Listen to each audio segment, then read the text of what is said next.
Olá, bem-vindos à Igreja no Mundo, o programa da Fundação AIS, ajuda à Igreja que sofre aqui na sua televisão.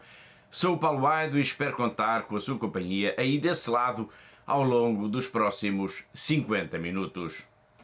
Por isso, é uma iniciativa cheia de significado, é um sinal, de facto, para o mundo e até para despertar as nossas consciências e a consciência da Igreja a nível universal. O cardeal António Marto está a falar da jornada de oração das crianças pela paz, na oração do terço organizada pela Fundação AIS a nível mundial e que se realizou no dia 18 de outubro. O responsável pela Diocese de Leiria, Fátima, enviou uma mensagem para a Fundação AIS para dar conta precisamente da importância desta iniciativa que tem reunido de ano para ano cada vez mais crianças oriundas de mais países. Para nos falar desta mensagem, mas também das principais notícias que estão a marcar a atualidade, vamos ter connosco, uma vez mais, a presença da Catarina Martins de Betancourt, a diretora da Fundação AIS em Portugal. Olá, Catarina. Olá, Paulo, e olá também a todos os que estão connosco neste momento através da televisão. A jornada de oração 1 milhão de crianças rezam o terço pela paz vai ser, de facto, apenas um dos muitos temas, das muitas notícias e histórias que temos para si neste programa que está mesmo agora a começar. Vamos, por exemplo, até à Índia, ao Bangladesh, ao Iraque, ao Paquistão e também ao Peru. Mas a primeira notícia de hoje vai levar-nos ao Mali e é de facto uma grande notícia. A irmã Glória Narvaez Argotti, que estava em cativeiro às mãos de um grupo jihadista no Mali, foi libertada no dia 9 de outubro. E tantas vezes que nós falámos aqui, Catarina, da história desta religiosa colombiana. É verdade, Paulo, e finalmente chegou de facto este momento que tanto trabalhámos nos últimos anos, porque tanto rezámos, para que de facto a Irmã Glória fosse libertada e acabou por acontecer este sábado, dia 9 de outubro, ao fim de um período de 4 anos e 8 meses de cativeiro. 4 anos, 8 meses e 2 dias, exatamente.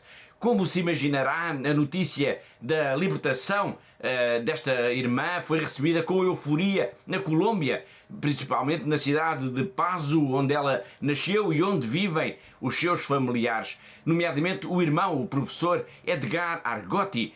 Minutos depois de se saber que a religiosa já estava em liberdade, falámos precisamente com Edgar Argotti, que ao telefone não escondeu a sua euforia, não se escondeu a emoção de saber que a sua querida irmã já não estava mais no meio dos jihadistas, já não estava mais em cativeiro. Buenas tardes, una alegría inmensa comunicarles desde Colombia, de acá de Pasto, la liberación de mi querida hermana Gloria Cecilia. Gracias a Dios recibí el mensaje de la Policía del Gaula Nacional, del capitán Víctor, recibió unas fotos. Ella se encuentra con Monseñor allá en Malí y está libre. Gracias a ustedes, señores periodistas, a todo el mundo allá en Portugal, por sus rezos, sus oraciones y estar pendiente de la hermana. Gracias por todo.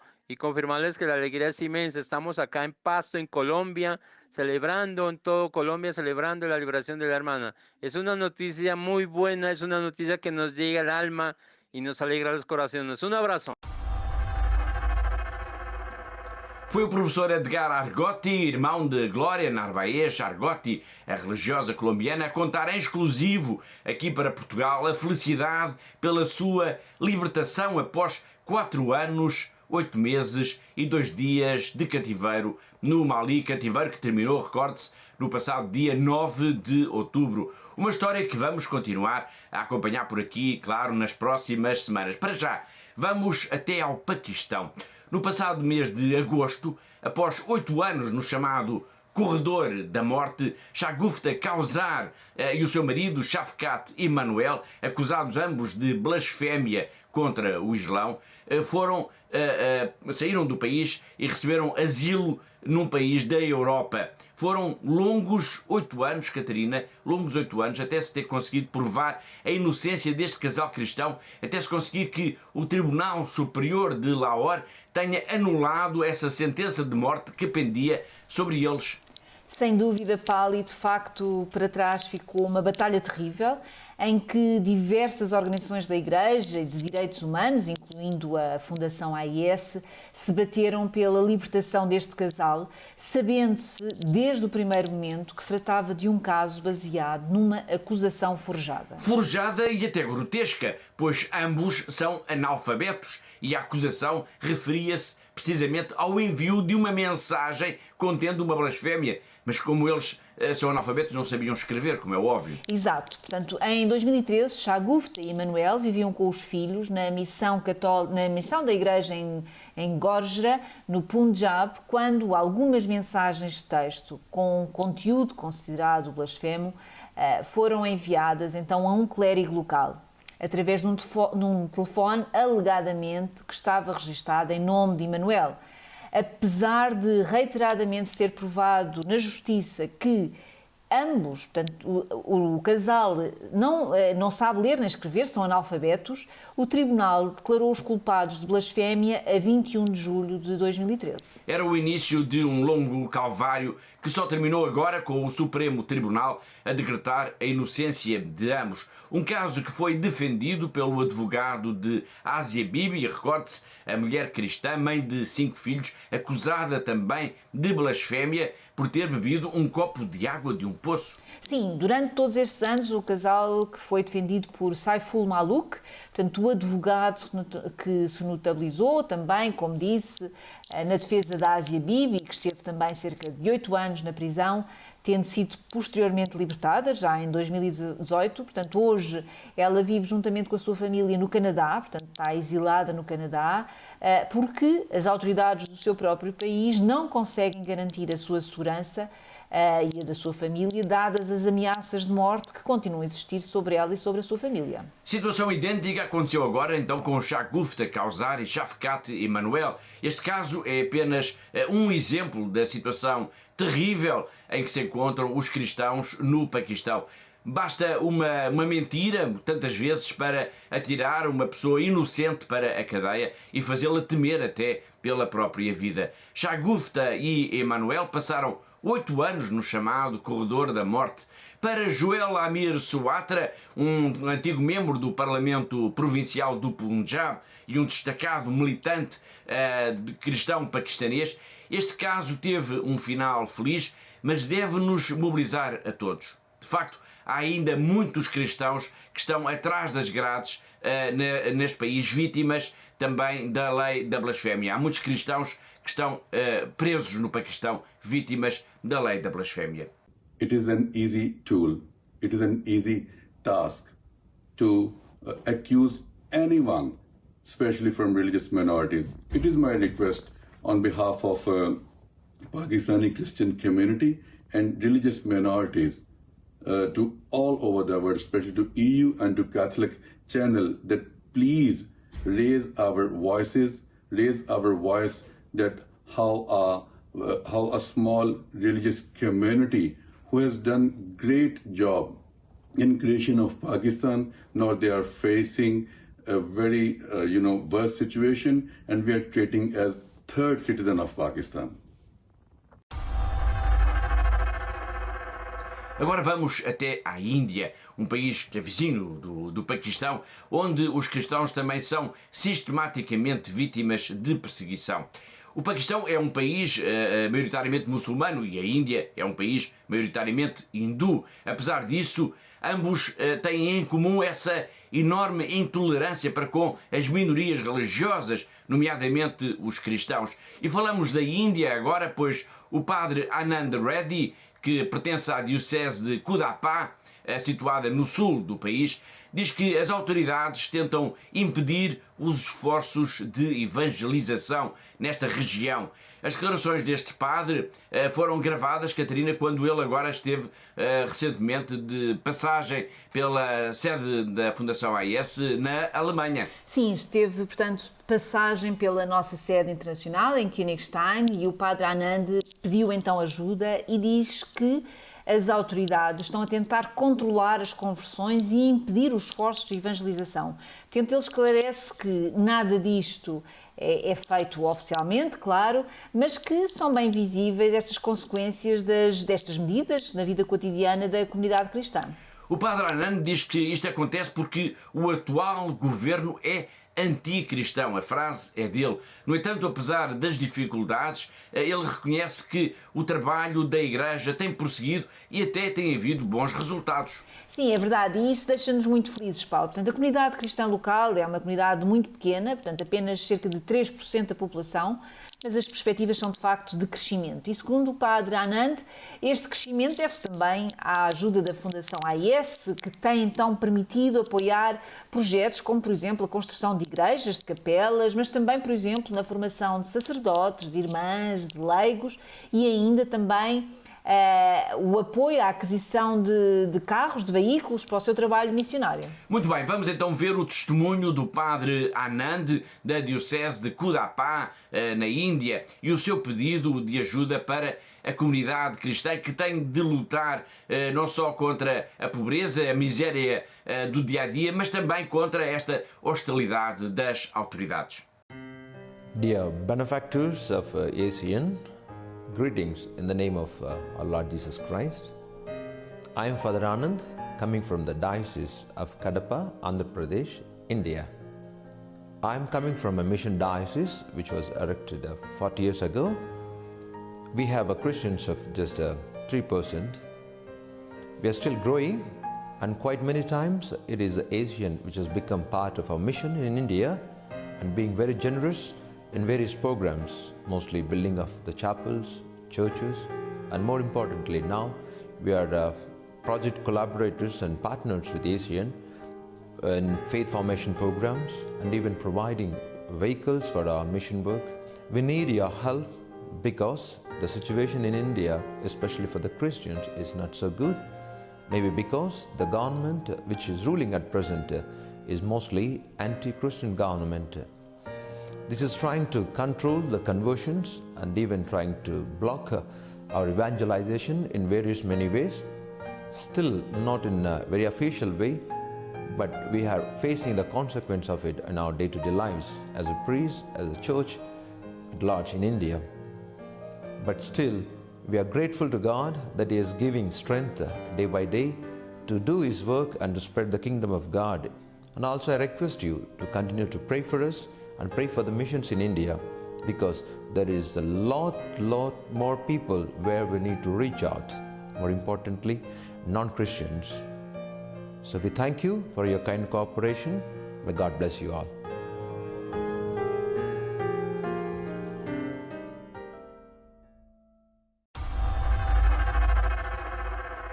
Agora vamos até ao Bangladesh. Na aldeia de Noyanagar, os cristãos rezam numa capela onde a chuva entra pelo telhado.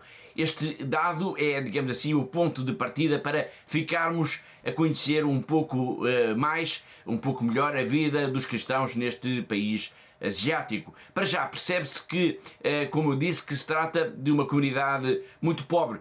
Que mais podemos nós dizer, Catarina, sobre os cristãos do Bangladesh? Bom, Paulo, assim muito rapidamente podemos dizer que no Bangladesh, onde a esmagadora maioria da população é muçulmana, os cristãos representam mais ou menos cerca de 0,5% dos 169 milhões de habitantes do Bangladesh. Portanto, são poucos e normalmente confundem-se com os mais pobres, os mais marginalizados da sociedade. Precisamente, é assim também em Noyanagar, na região sul do país.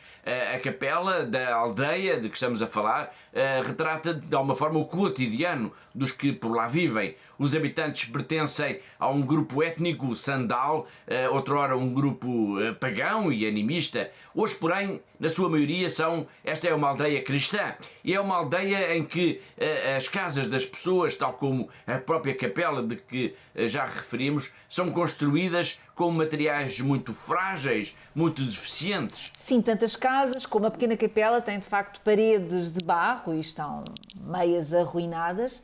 mas a questão da capela é muito significativa para esta pequena comunidade. Portanto, esta capela foi construída há cerca de 3 décadas e neste momento já são visíveis as rachas profundas e o telhado, que é de colmo, não impede a chuva de passar, de tal forma que durante o inverno não é possível celebrar dentro desta pequena capela. E por causa disso escreveram uma carta à Fundação AIS. É verdade, portanto, esta é uma das muitas cartas que recebemos praticamente todos os dias, vindos dos países onde os cristãos passam por mais dificuldades, ou porque são pobres, ou porque são perseguidos, ou porque são uma comunidade muito pequena, como é o caso desta comunidade que estamos hoje a falar. Portanto, esta carta é uma carta muito simples e, portanto, estes cristãos de Noyonogar sonham ter uma capela nova, onde não chova, onde não faça frio e onde possam celebrar e possam continuar ativamente a sua vida na comunidade, junto da igreja. Muito bem, então escreveram a carta a pedir ajuda. E agora? Bom, agora, Paulo, somos nós a pedir para eles. Portanto, trata-se de facto de um projeto muito simples. É uma obra relativamente pequena, mas que, para os cristãos locais, que são muito pobres, está para lá das suas posses e, portanto, é muito importante este projeto. Portanto, eu deixo aqui este desafio aos nossos telespectadores que queiram colaborar neste projeto para entrar em contacto connosco através do nosso telefone que está a passar neste momento em rodapé ou então através do nosso e-mail, dizer que ouviram este projeto, que viram este projeto aqui connosco e que querem participar, querem ajudar. E agradeço desde já toda a ajuda que nos possam dar para este projeto em concreto. Dos 168 milhões de habitantes do Bangladesh, mais de 85% são muçulmanos. Os católicos são a minoria, não são apenas cerca de 350 mil. No entanto, nós agora vamos ao encontro de uma pequena comunidade que é simbólica da importância do trabalho da Igreja neste país, onde os cristãos são uma tão grande minoria. São apenas 350 mil em todo o país. Bom, mas os irmãos maristas no Bangladesh são apenas 7. 2 deles são vindos de Espanha, mas o seu testemunho, como vamos ver já de seguida, de fé é incomensurável. Há mais de 3 anos que a Fundação AIS apoia os irmãos maristas que trabalham junto das populações que vivem nas plantações de chá. Também aqui há muitas necessidades, também aqui em aldeias que estão praticamente escondidas na selva, na floresta, chegam pedidos de ajuda e chega também a solidariedade da Fundação AIS.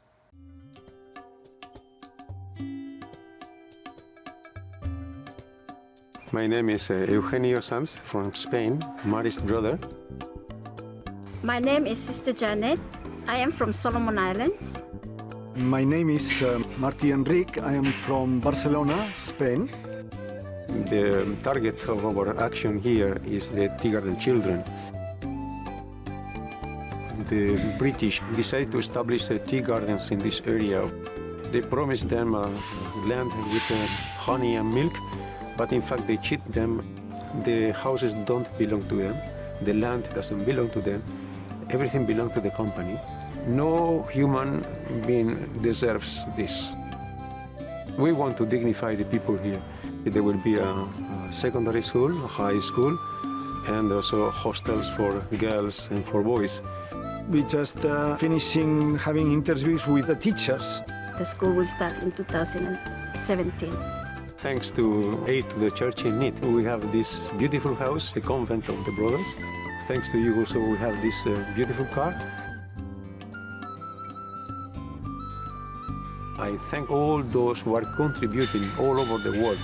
The dreams of many people become real. Thank you.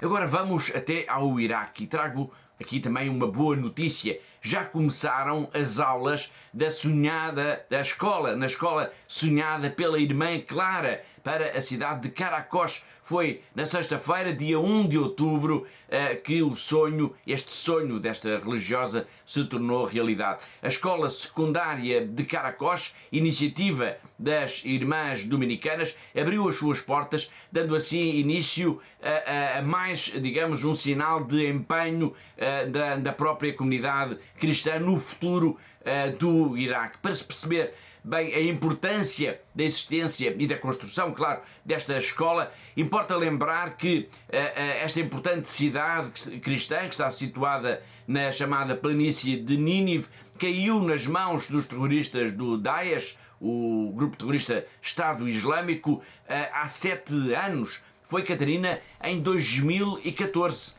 Bom, Paulo, como sabemos, Caracós viveu em 2014 um dos períodos mais negros, mais dramáticos da sua história. Portanto, com a conquista desta cidade pelos jihadistas, as famílias cristãs foram forçadas a fugir, a abandonar tudo logo nos primeiros dias de agosto, deixando para trás tudo e foram para uma zona do Iraque, portanto, tornaram-se deslocados internos e foram até uma região chamada Erbil, no norte do Iraque. Caracós seria depois libertada pelo exército iraquiano apenas 2 anos mais tarde. Desde então, aos poucos, as famílias têm procurado regressar a uma cidade ainda meio destruída. E reconstruir, de facto, passou a ser, de alguma forma, a palavra de ordem. Mas para a irmã Clara, que é a superiora das Dominicanas de Santa Catarina de Siena, era importante sonhar com algo mais, com algo mais importante do que apenas a reconstrução das casas, e isso só por si já é claramente muito significativo. Ela sonhava com um projeto que ajudasse a comunidade a enfrentar os desafios do futuro.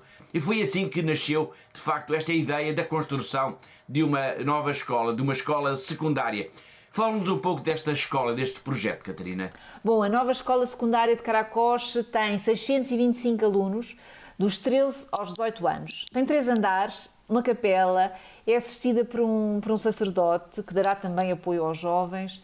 Tem salas de aulas suficientes para acolher todos os alunos, sem que estes tenham que se dividir em vários turnos para poderem todos assistir às aulas.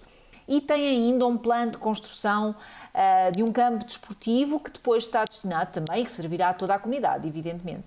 A importância da existência da escola é de facto muito significativa na vida local, até, podemos dizê-lo, a nível económico. Sem dúvida, Paulo. Portanto, só para a construção do edifício estiveram envolvidas cerca de 200 de pessoas, desde operários a engenheiros, e agora, com a escola, há também necessidade de dar emprego a professores, educadores, a funcionários administrativos, além de que vai ser igualmente também um centro de vida da própria comunidade local. Não é só a escola da irmã Clara em Caracós que está a fazer história, que está a abrir caminho, digamos assim, para um tempo novo. Em Bagdad há um jardim de infância que é também apoiado pela Fundação AIS, que acolhe crianças oriundas de famílias cristãs. Muna e Sabrina são 2 mães que não escondem agora a felicidade de terem um lugar, uma escola para os seus filhos.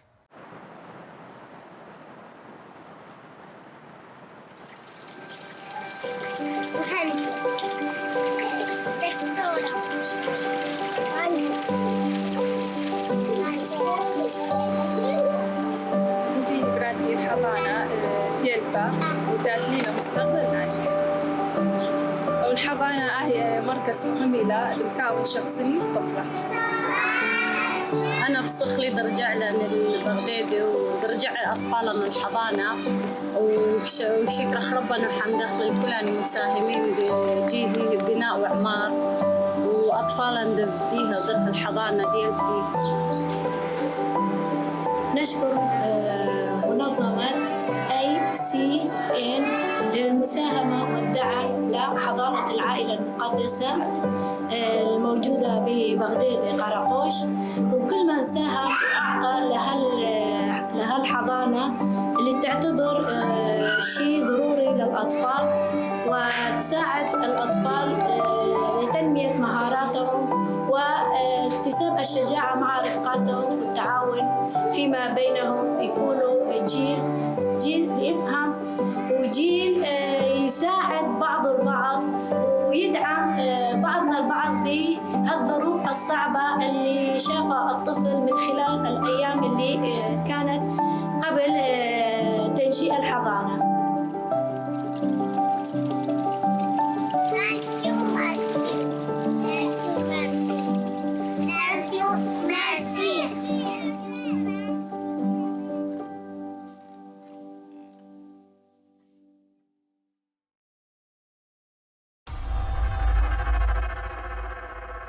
Na semana passada escutámos um padre, um missionário português da Boa Nova a falar de Cabo Delgado, em Moçambique, responsável pela paróquia da Maria Auxiliadora, em Pemba. O padre Ricardo Marques pede ajuda, para as populações de Cabo Delgado, vítimas desde 2017 de ataques terroristas que já causaram milhares de mortos e milhares de deslocados. Em declarações à Fundação AIS, de passagem por Lisboa, este sacerdote alerta para a situação dramática que se vive nesta província e fala concretamente da cidade de Pemba. E faz, Catarina, um retrato de facto muito preocupante da situação desta região. Mesmo muito preocupante, Paulo. Portanto, ele diz que há muitos deslocados que continuam a viver em casas de famílias, em condições muito precárias, às vezes com dezenas de pessoas na mesma casa, ou então as pessoas estão nos campos de deslocados, mas embora as condições de vida sejam muito duras nesta zona, o regresso às aldeias de origem parece de momento quase que impossível, pois a maior parte das aldeias ficaram destruídas e tão cedo não haverá capacidade para poder reconstruir essas aldeias e a comunidade possa voltar. Vamos já de seguida de novo ao encontro deste sacerdote, mas antes disso importa lembrar que perante esta situação tão dramática, perante tantas pessoas a necessitar de ajuda, a Fundação AIS lançou diversas campanhas de emergência destinadas precisamente à Diocese de Pemba. Exato, Paulo, e deixo aqui uma vez mais este forte apelo. Nós temos feito praticamente todas as semanas este forte apelo a todos os nossos telespectadores, a todos os nossos amigos e benfeitores, para entrarem em contacto connosco e para nos ajudarem a dar resposta a estes muitos apelos que nos chegam diariamente de Cabo Delgado. Basta entrar em contacto connosco para o nosso telefone, através da página de internet, através do nosso contacto de e-mail e dizer que quer ajudar esta comunidade de Cabo Delgado. É muito importante neste momento podermos ajudar os padres e as irmãs que estão nesta zona de Moçambique para que eles possam de facto continuar junto do povo e ajudá-lo neste momento que têm sofrido tanto nos últimos tempos. Portanto, nós temos de facto esta obrigação, este dever de ajudar dentro das nossas capacidades esta comunidade que tem passado por tantas dificuldades, nomeadamente para além da pobreza, que é de facto um constante ao longo dos anos nesta zona, mas também agora esta questão da violência e do terrorismo. O padre Ricardo Marques aproveitou a passagem por Lisboa para falar com a Fundação AIS, de forma a mobilizar ajuda para a igreja local, mas também para elucidar as pessoas sobre a real situação que está a viver no terreno. Lembrando que a região, além do terrorismo, foi já fustigada também por 2 ciclones. Portanto, esta província é uma província, como disse, muito pobre, muito pobre. A maioria das pessoas não tem um mínimo de condições de sobrevivência e se já antes eram condições difíceis, agora mais difíceis ficaram com os mais recentes tragédias humanitárias, portanto, desde o ciclone Kenneth, que se seguiu ao famoso ciclone Idai nos anos 60 de Moçambique. Portanto, Pemba também foi atingida por um ciclone onde já decifrar as condições que as pessoas viviam foram completamente arrasadas.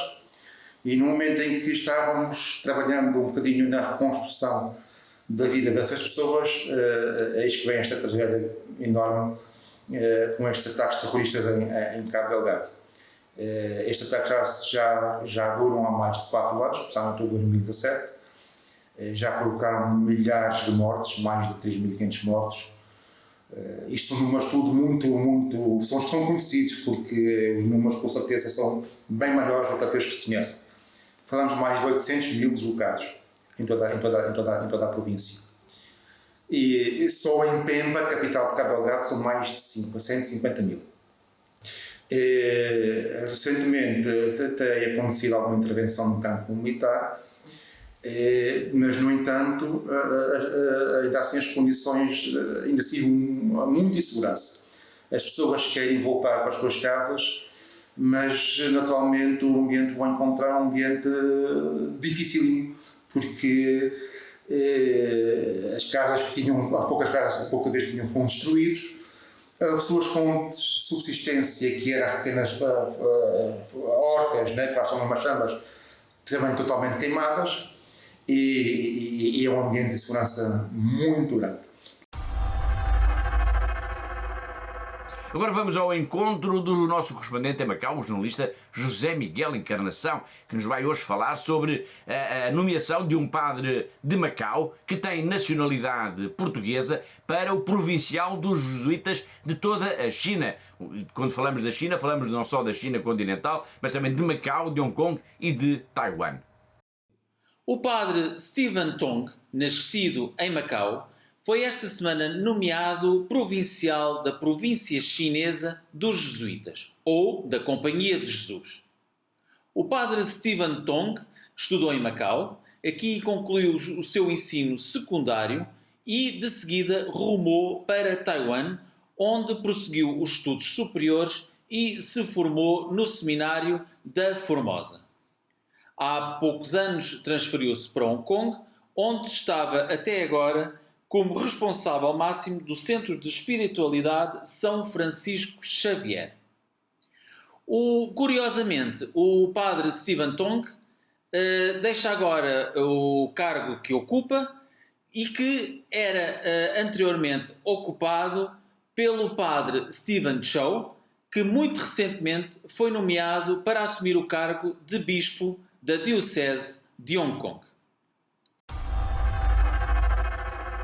Foi José Miguel Encarnação, o nosso correspondente em Macau, e assim chegamos ao fim da primeira parte do nosso programa. Na segunda parte nós vamos retomar a entrevista, a grande entrevista com Dom António Juliaço, o administrador apostólico da Diocese de Pemba, e à boleia dessas declarações iremos recordar o essencial da campanha da Fundação AIS de ajuda a Cabo Delgado, de ajuda a Moçambique. Iremos também ainda falar dessa jornada de oração do terço que aconteceu a 18 de outubro e, claro, vamos também escutar essas palavras que o Cardeal António Marto nos enviou a propósito desta iniciativa internacional da Fundação AIS. Deixe ficar por aí, nós voltamos dentro de breves instantes.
Olá de novo, está a ver Igreja no Mundo, o programa da Fundação AIS, ajuda a Igreja que sofre aqui na sua televisão, aqui na TV Canção Nova. Sou o Paulo White e comigo está a Catarina Martins de Betancourt, a diretora da Fundação AIS aqui em Portugal. Vamos agora retomar o tema Moçambique. Em entrevista exclusivo à Fundação AIS, o administrador apostólico da Diocese de Pemba, Dom António Juliás, fala dos ataques, da violência contra as populações e dos deslocados. Para termos uma noção da dimensão desta tragédia, fala-se em mais de 800 mil deslocados e um número de mortos que deverá ultrapassar os 2.500. Isto são os números que são avançados, digamos, pela comunicação social, que são avançados pelas organizações que estão presentes no terreno, organizações humanitárias que estão presentes no terreno e também pelo próprio governo. Mas que números possui a Diocese? Vamos agora conferir a resposta que nos deu o administrador apostólico de Pemba. É muito difícil de confirmar esses dados. Dos deslocados é mais fácil. De todas as organizações não governamentais e também aquilo que nós experimentamos no terreno, imensa gente em todo lado, em todos os distritos, há campos de reassentamento, os distritos que são considerados relativamente seguros, que não foram distantes das zonas onde atualmente ocorre o conflito armado. Todos esses distritos têm imensos deslocados lá, portanto, acolhidos. Nós, em termos de número de deslocados, podemos confirmar, porque também é inconferível, mas o número de mortos é sempre difícil. Nós acolhemos estes números a partir daquilo que é transmitido, aquilo que é veiculado, mas nós não conseguimos. Porquê? Conseguir por nós próprios termos a contabilização, porque onde ocorrem essas mortes é muito difícil lá chegarmos. E às vezes ocorre numa situação em que as outras pessoas estão a fugir. Mas a partir daquilo que a gente escuta, daqueles que chegam e dizem parte da minha família foi morta, então são muitas pessoas que testemunham isso, isto leva a crer que realmente o número seja acima de 2.500 mortos, não é? Mas também há certas dúvidas quanto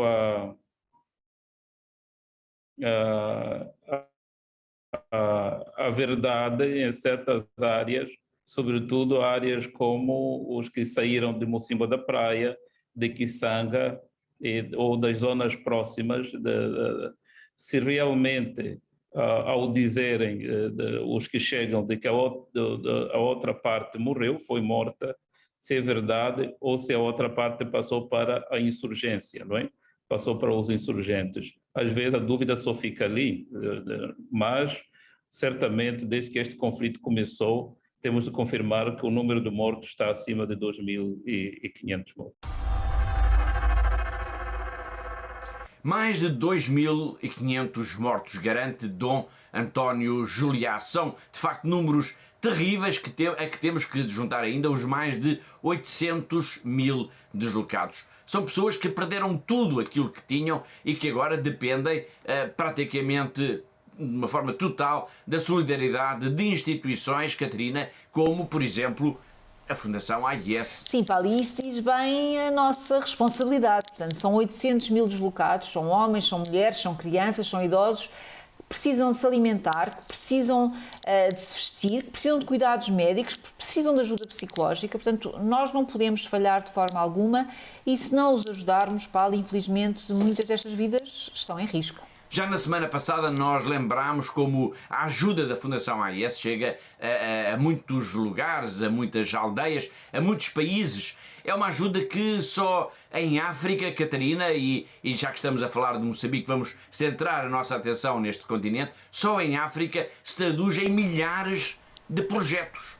Sem dúvida, Paulo. São milhares de projetos que estamos a falar apenas em África. Portanto, o caso de Cabo Delgado é apenas um exemplo.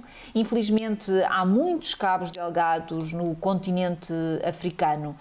Só para que os nossos telespectadores tenham uma noção, tenham uma ideia dos projetos que nós apoiamos anualmente em África, são cerca de 1.800 projetos anualmente que são apoiados, então, através da Fundação AIS em África. São apoiadas também anualmente cerca de 4.500 religiosas de várias congregações que são também apoiadas para continuarem a fazer o seu trabalho. É de facto incrível a quantidade de pessoas, de projetos, de congregações que são apoiadas apenas e só graças à generosidade dos nossos benfeitores aqui em Portugal, mas também em todo o mundo onde existe a AIS.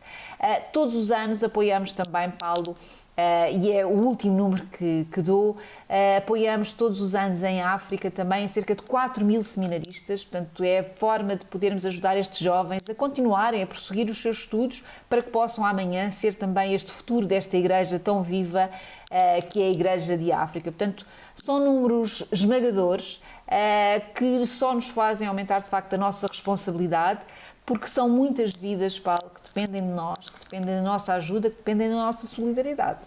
É verdade, tantas pessoas que dependem dessa mão amiga que dá pelo nome da Fundação AIS. Estamos a falar de África, a propósito de Moçambique, mas de facto deste continente chega-nos também uma mensagem que é de esperança, que é de vida e de fé. Uma mensagem que é dirigida a todas as pessoas que nos estão a ver, é dirigida a si, que também que nos acompanha sempre com tanta atenção os programas da Fundação AIS e que nos ajuda a estar na linha da frente da solidariedade sempre que se fala de igreja perseguida, sempre que se fala de cristãos que sofrem. In the beginning, God created the heavens and the earth. God said, "Let the earth produce every kind of living creature." And so it was. God created man in the image of himself, both male and female, to multiply and live in communion. God was pleased. God blessed the world with a beautiful continent, Africa. Yet mankind allowed evil to enter into the world.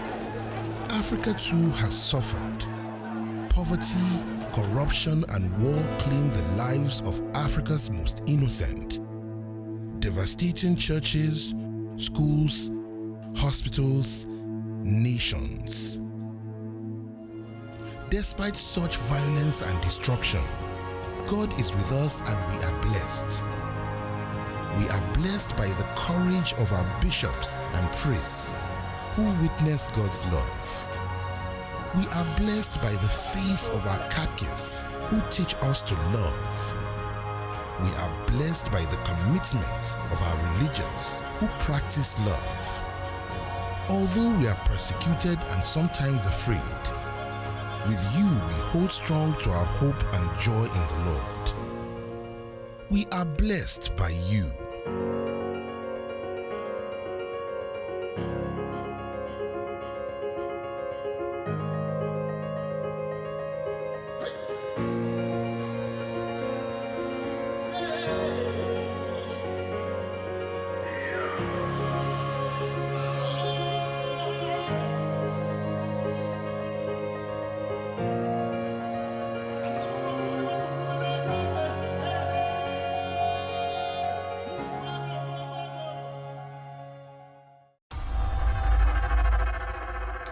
Foi agora no dia 18 de outubro que se realizou esse grande evento, essa grande jornada de oração da Fundação AIS do terço com as crianças. 1 milhão de crianças rezam o terço pela paz. Como o nosso programa é gravado, não podemos ainda apresentar imagens da Capelinha das Aparições, que este ano foi de novo, digamos assim, o epicentro mundial de toda esta iniciativa, até porque contou com a presença do Cardeal António Marto.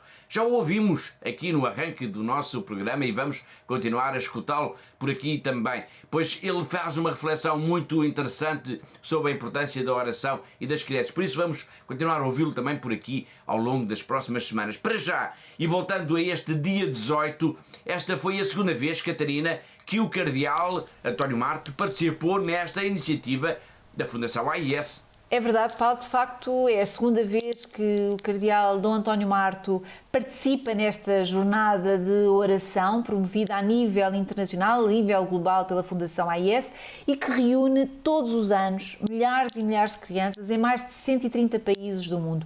É de facto uma prece global pela paz no mundo. Em mensagem enviada então para a Fundação AIS, o cardeal diz que se tratou de uma iniciativa cheia de significado e que pode ajudar a despertar as nossas consciências e também a consciência da Igreja a nível mundial para a defesa da causa da paz. Palavras importantes que vamos escutar agora nesta mensagem que António Marto, o cardeal António Marto, nos enviou. É pela segunda vez que participo nesta iniciativa da oração do Rosário pela Paz. E quando me é feito o convite, eu não posso deixar de ter presente o pedido de Nossa Senhora em Fátima para rezar todos os dias o terço pela causa da paz. Quando Nossa Senhora faz este pedido, ela quer transmitir-nos uma mensagem com diversos aspectos. E a primeira, a meu ver, é dizer-nos que a causa da paz não está confiada só aos poderosos do mundo, com as suas cimeiras políticas, à procura de acordos que muitas vezes são tão efêmeros, tão transitórios. Quer nos dizer que a causa da paz é de todos nós, e concretamente da Igreja. A Igreja que é chamada a levar a paz de Cristo a todo mundo. E ao pôr-nos a todos em oração, é pôr a Igreja toda inteira, universal, em oração. E concretamente isto é muito significativo, esta iniciativa, porque abrange 130 países do mundo, o que lhe dá uma dimensão mundial. Além disso, diz-nos, pois, que a paz passa pelo coração de todos. E a oração é exatamente esse momento em que abrimos o nosso coração ao dom da paz de Deus, para depois do coração o fazer chegar à ação no mundo e ao nosso testemunho no mundo. Por isso, é uma iniciativa cheia de significado, é um sinal, de facto, para o mundo e até para despertar as nossas consciências e a consciência da Igreja a nível universal. Todos os meses o Santo Padre oferece-nos uma mensagem, que é uma reflexão, que é uma catequese também, sobre um tema importante para as nossas vidas. Neste mês de outubro, o vídeo do Papa é um desafio. Estaremos ou não preparados para sermos missionários onde vivemos, onde trabalhamos, onde estudamos? Estamos ou não? Vamos ver este repto do Santo Padre. Jesús nos pide a todos, y a ti también, ser discípulos misioneros. ¿Estás preparado?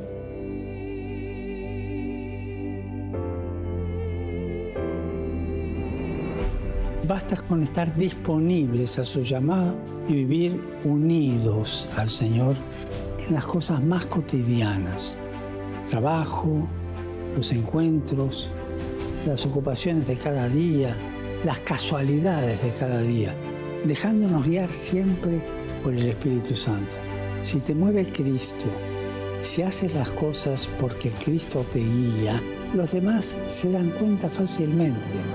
Y tu testimonio de vida provoca admiración. Y la admiración hace que otros se pregunten, ¿cómo es posible que esto sea así? ¿De dónde le viene a esta persona el amor con el que trata a todos, la amabilidad, el buen humor? Recordemos que la misión no es proselitismo, sino que la misión se basa en un encuentro entre personas, en el testimonio de hombres y mujeres que dicen, yo conozco a Jesús, me gustaría que tú también lo conocieras. Hermanos y hermanas, recemos para que cada bautizado participe en la evangelización. y que cada bautizado esté disponible para la misión a través de su testimonio de vida y que este testimonio de vida tenga sabor a evangelio.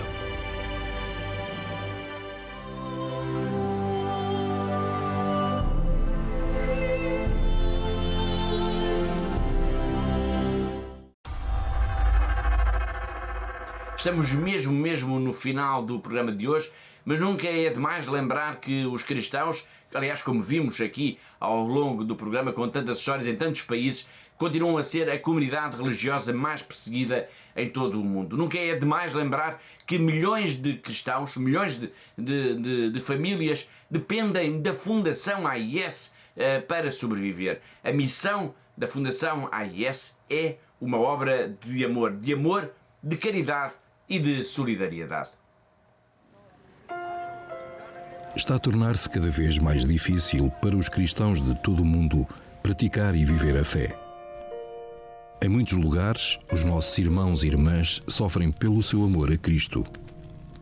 A missão da ajuda à Igreja que sofre é construir uma ponte de amor que permita que a Igreja que sofre e é perseguida testemunhe a sua fé, inspirando aqueles que a ajudam. Hoje, a ajuda à Igreja que sofre, ou AIS, apoiando mais de 5.000 projetos anualmente em mais de 145 países. Hoje em dia é necessária muita desta ajuda no Médio Oriente, onde a presença cristã enfrenta uma ameaça existencial. Lá e por todo o mundo, a AIS apoia a construção e a reconstrução de igrejas e onde as comunidades católicas se reúnem para prestar culto, rezar e serem fortalecidas na fé. A AIS apoia anualmente mais de 12.000 religiosas, ajudando-as a viver a sua vocação. A AIS também contribui para aqueles sacerdotes que mantêm viva a fé nas suas comunidades. Todos os anos, a AIS apoia a formação de aproximadamente 13.000 destes futuros padres por todo o mundo. A AIS apoia a tradução, impressão e distribuição de mais de 51 milhões de cópias da Bíblia para crianças em 190 línguas. A AIS recebe pedidos de ajuda não só para livros, mas também para estações católicas de rádio e de televisão. A cruz, o sinal da promessa de Deus, tem guiado o trabalho pastoral da ajuda à Igreja que sofre. É a cruz que também tem inspirado os benfeitores da AIS a ajudar aqueles que não conseguem levar as suas cruzes sozinhos. Eles estão a ser testados na fé. Nós estamos a ser testados no amor.